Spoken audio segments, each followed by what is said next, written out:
PH निकालते हैं इसमें डाल के। हाँ, तो पीएच पेपर से इसकी वैल्यू कितनी आ रही है? मैम 7। ठीक है, इसको यहीं पे रख दो। अब दूसरा सॉल्यूशन हमारे पास क्या है?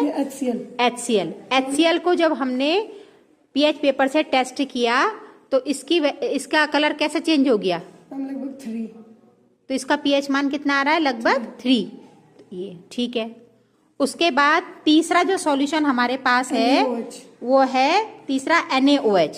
तो NaOH के लिए जब हम पीएच पेपर से हम टेस्ट कर रहे हैं तो इसका कलर कुछ किस तरह से किससे मैच हो रहा है बेटा? 14। हाथ हटाओ। हाँ, ये किससे मैच हो रहा है? ये लगभग नीचे वाले से है ना। तो इसकी वैल्यू कितनी आ रही है? 14। तो ये NaOH की वैल्यू आई। फिर अगला जो सॉल्यूशन था Na2CO3। Na2CO3 में अब हम पीएच पेपर डुबोते हैं तो पीएच पेपर का जो कलर है वो चेंज हो जाता है। वो किससे रिजेंबल कर रहा है? 12। ठीक है, तो इस तरह से हमने इनका पीएच ज्ञात किया। हम इसका पीएच निकालते हैं इसमें डाल के। हाँ, तो पीएच पेपर से इसकी वैल्यू कितनी आ रही है? मैम 7। ठीक है, इसको यहीं पे रख दो। अब दूसरा सॉल्यूशन हमारे पास क्या है? HCl को जब हमने पीएच पेपर से टेस्ट किया तो इसका कलर कैसे चेंज हो गया?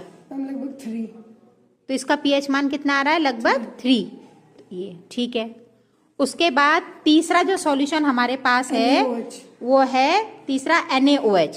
तो NaOH के लिए जब हम पीएच पेपर से हम टेस्ट कर रहे हैं तो इसका कलर कुछ किस तरह से किससे मैच हो रहा है बेटा? 14। हाथ हटाओ। हाँ, ये किससे मैच हो रहा है? ये लगभग नीचे वाले से है ना। तो इसकी वैल्यू कितनी आ रही है? 14। तो ये NaOH की वैल्यू आई। फिर अगला जो सॉल्यूशन था Na2CO3। Na2CO3 में अब हम पीएच पेपर डुबोते हैं तो पीएच पेपर का जो कलर है वो चेंज हो जाता है। वो किससे रिजेंबल कर रहा है? 12। ठीक है, तो इस तरह से हमने इनका पीएच ज्ञात किया।